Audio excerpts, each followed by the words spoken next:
My name's Daniel Ayala. They call me Marvelous or Youngster from Maravilla. We're right here in Belvedere Park. Yeah. And when you first got into the neighborhood, which specific Maravilla did you start to represent? So I grew up in Marianna. That's the neighborhood that I first got in, that I got into.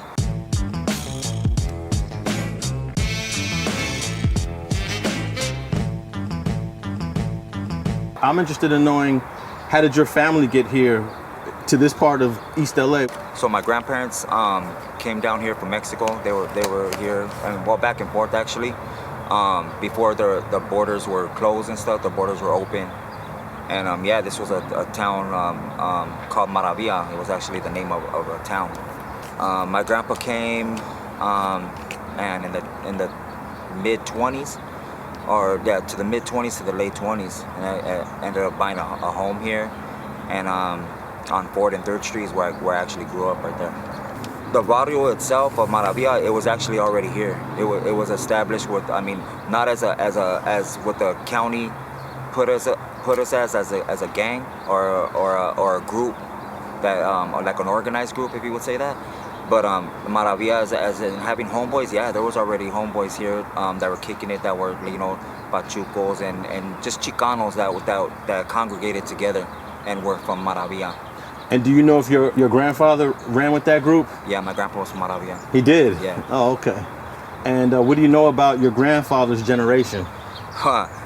Man, my grandfather's generation was, you could say it was a happy generation, a good time, a time where, you know, there was a lot of structure in the family household, but also, you know, when you left your home, you had to really be careful because there was a lot of racism and just other races would put our culture down or call us, you know, names or whatever, and just living in poverty and stuff like that growing up. So yeah, it was kind of a struggle when you stepped out the home. Like, you really had to work for yours. My grandpa actually had 7 kids. He had 3 boys and 4 girls. So my dad was the first to be born. He's from Ayala, Maravilla. And then my uncle as well, he ended up being from Ayala, Maravilla as well. When I was growing up, my grandpa tried to structure me as much as possible, you know, getting me into Catholic school and things of that sort. And, you know, being disciplined, etiquette, how I conduct myself, morals, and stuff like that. But, you know, when I would hang out with the kids and you know, my dad's homeboys and even some of my grandpa's homeboys would come over, you know, they showed me respect, and I looked up to that. Like, I was turned on to that. Like, I wanted to be like them, you know, dress nice and proper, make sure my shoes were clean, make sure, you know, I knew how to look a man in his eyes and, you know, shake their hands and stuff like that. When did you realize we're a part of something that not everybody's a part of? Man, when I guess I was like, I would say around 5 years old, when my grandpa used to call me in the room, and it seemed to be like every week that it was like our own little meeting that, you know, he would say, "Come here, mijo, let me talk to you." And he would just tell me about the neighborhood. He would tell me about how it was to be a Chicano and to be proud of that, and to never let nobody push you around and work hard, because we're always going to be in the struggle. Through those very early years, 5 to 10, was it mostly with your grandfather, and where was your father at during those early years for you? It was most of the time with my grandfather. I was with him 24/7, and my dad was in prison most of the time. And when he come out, it was just like a high and by thing like that. And if he did talk to me, it was about gangs or stuff that associated with neighborhood stuff.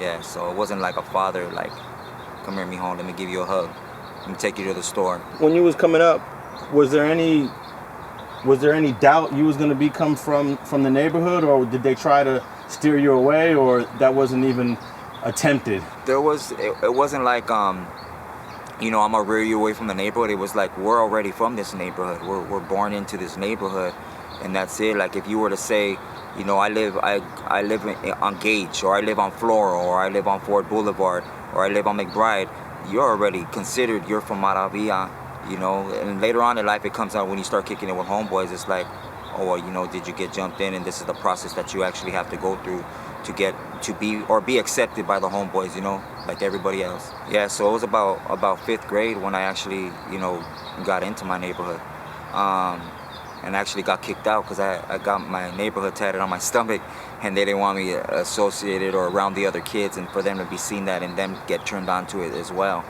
So yeah, I went to Soledad parochial school right here, well, it's a Catholic school, and I went there for a minute. After that, I went to maybe Griffith for a couple of days, and yeah, I was always kind of getting in trouble. And take me back to when you got that tattoo when you was, I'm guessing, about 12 years old? 10 years old. 10 years old. Who did the tattoo, and what made you want to get that tattoo? It was an older homeboy. There was a couple of homeboys there. You know, I got into my neighborhood. It was my birthday, and we're all kicking it in the kitchen, and you know, a couple of homeboys were getting tattoos, and it was me and one homeboy that we had talked about getting the neighborhood on us, and I told him to go first because I wanted to see how it looked, and he ended up getting it. We were both gonna get it on our forehead, and I seen him go through with it, and after that I kind of felt like, damn, you know, my grandfather's gonna see this and probably gonna beat the shit out of me. So I ended up getting it on my stomach. Thanks for watching StreetTV.net. If you're not subscribed, please hit that button below and click the bell to receive alerts and notifications. Feel free to comment below so you can give us your feedback, and be sure to watch the 2 related episodes to the right. If you want to support this platform or follow us on social media, visit the links in the description, and thanks for watching StreetTV.net.